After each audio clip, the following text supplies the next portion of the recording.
Subscribe to both of my YouTube channels, Sharon Winbush and Goddess Sharon. Turn on notifications and share videos globally. Thank you.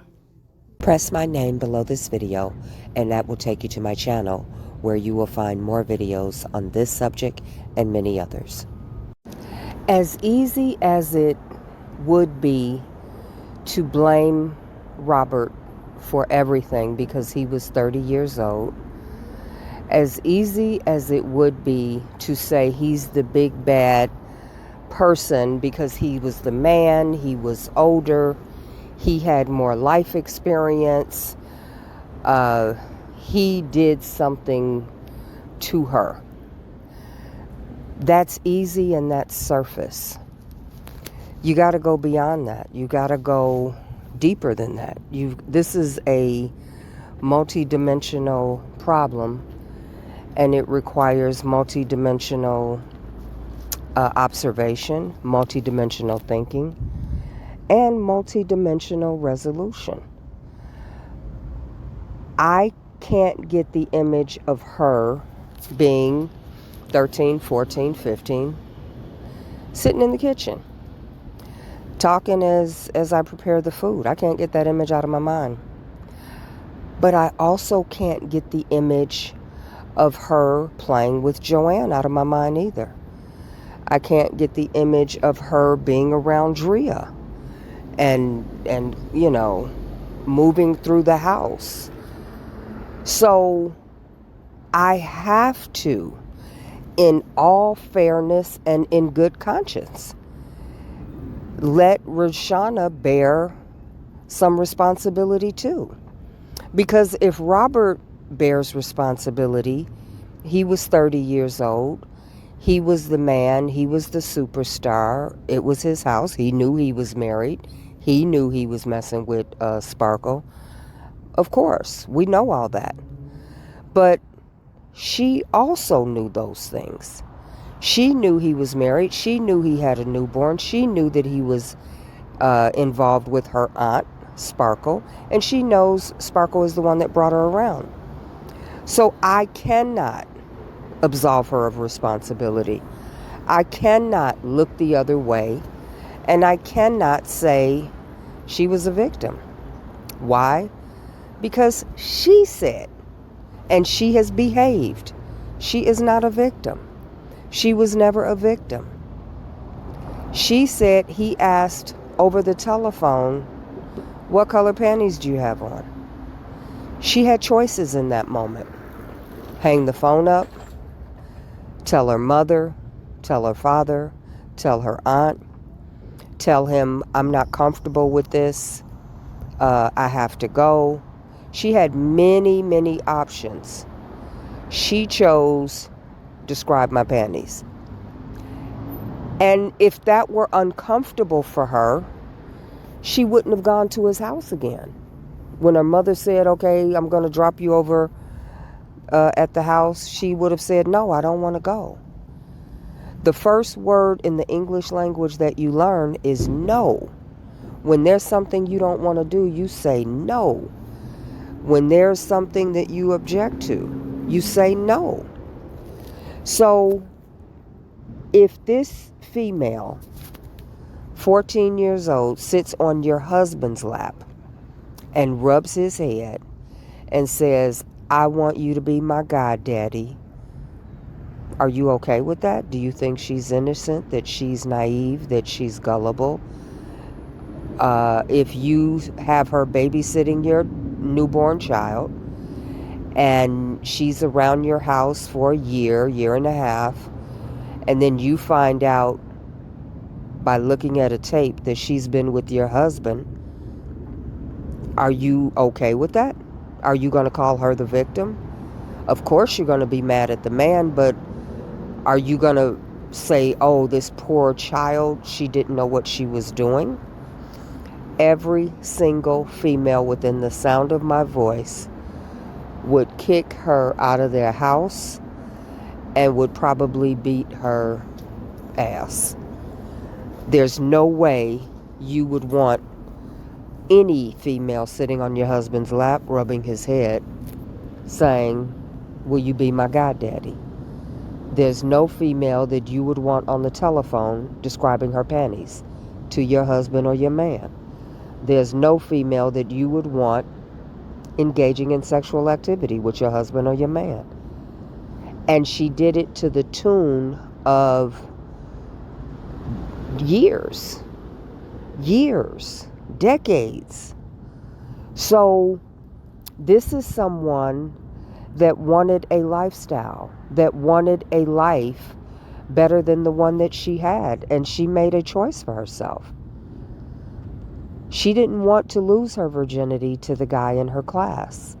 She didn't want to lose her virginity to the boy in gym class who's sweeping up the floor at Popeyes and who's not going to go to college because they don't have money.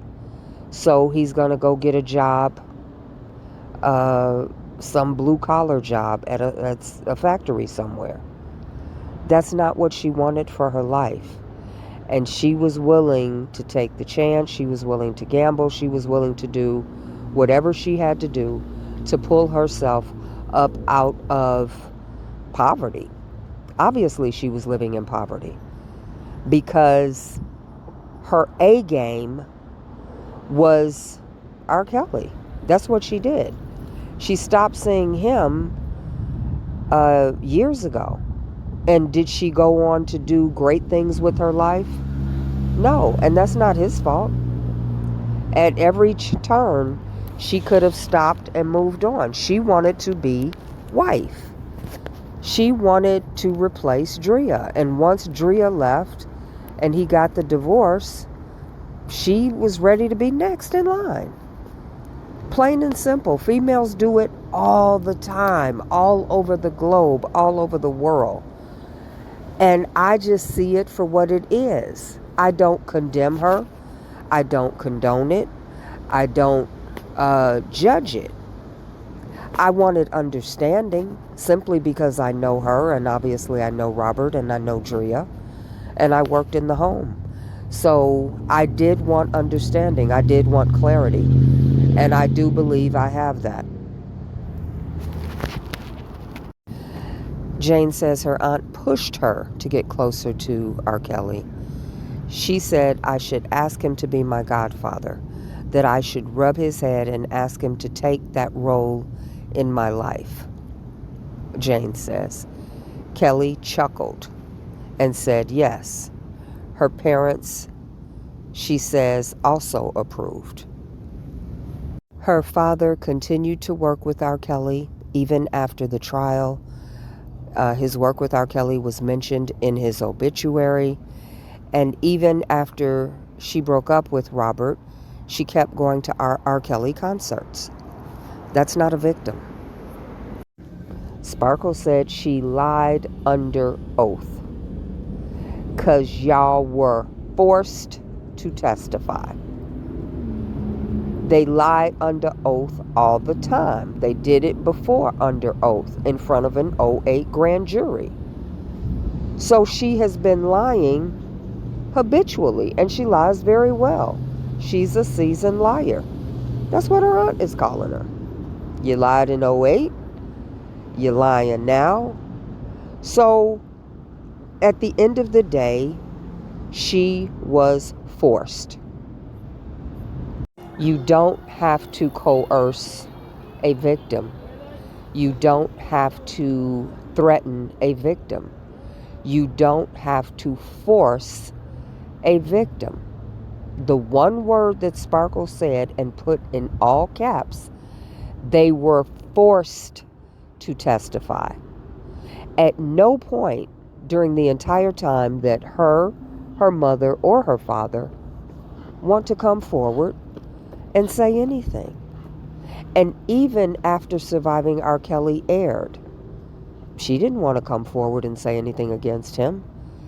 They were forced. You don't have to force a victim. You don't have to buy a victim off. You don't have to pay victims. So the fact that it took all of that tells me she did not see herself as a victim. Therefore, she's not a victim. And to the deranged people that say he groomed her since the age of 12, he took her whole mind, controlled her every move, that simply is not true. She didn't meet him until 13, and they didn't really start being around each other until 14 on a consistent basis. And then it was every Tuesday. So you are formed by the age 5 or 6. Psychological profiles on people tell you whoever you are going to be, it has been formed certainly by the time you're 10, 11, 12. She was groomed by a predator. He took her whole mind. He controlled her every move. All lies. All lies. She wasn't around him at age 12. She met him in 1997. She was 13. She then was not around him frequently until 14. And that was every Tuesday. As the years went on, she spent more time with him. Her mind was already formed when she got there. She's not brain dead. She didn't have a lobotomy. And he couldn't possibly have controlled every move because he wasn't around. Dria's biggest complaint was he was never around. He was traveling, touring, on video shoots, producing for other artists. How did he have time for every single female that claims he was with them 24 hours a day? The numbers don't add up. He was not around that often. If they saw him once a week for an hour. That was the busiest period of this man's life. I've been in his home. I've seen his work schedule. He's not spending time with any one person every single day.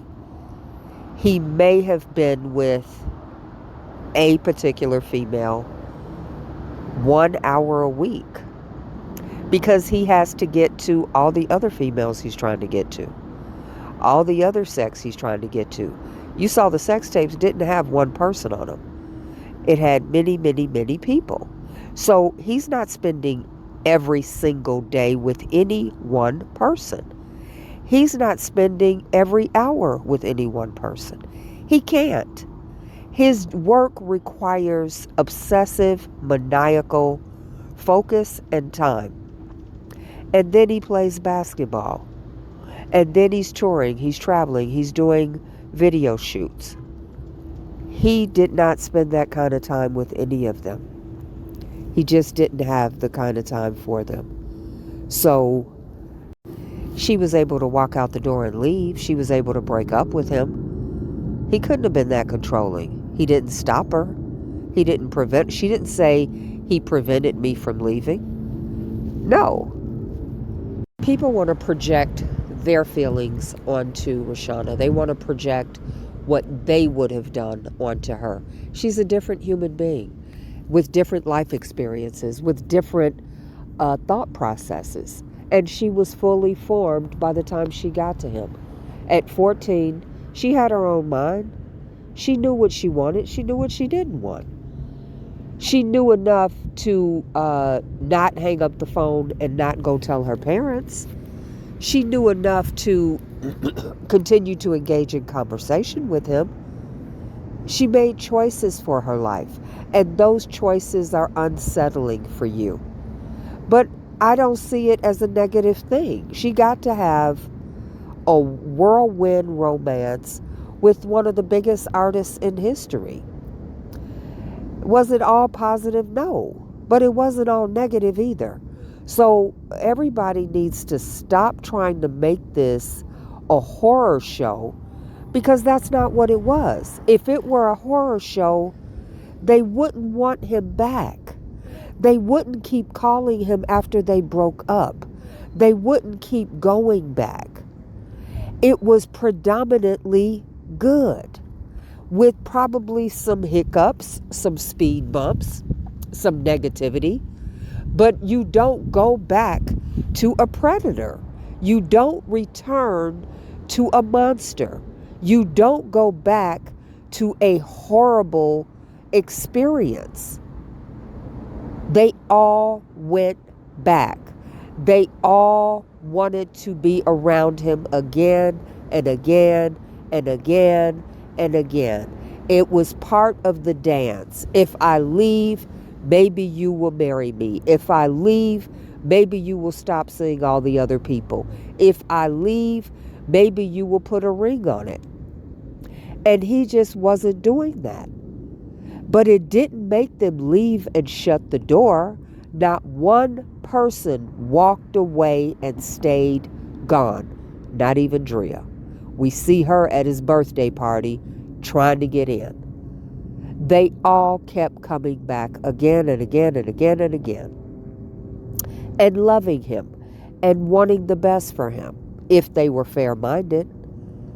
Rashana didn't have any animosity towards him. She was looking out for him even in 2019. So she's not a victim. She never saw herself as a victim. She made choices for herself. You don't agree with it? You don't have to. Stop trying to regulate her life and regulate your own. She has to deal with her choices, and she will deal with them.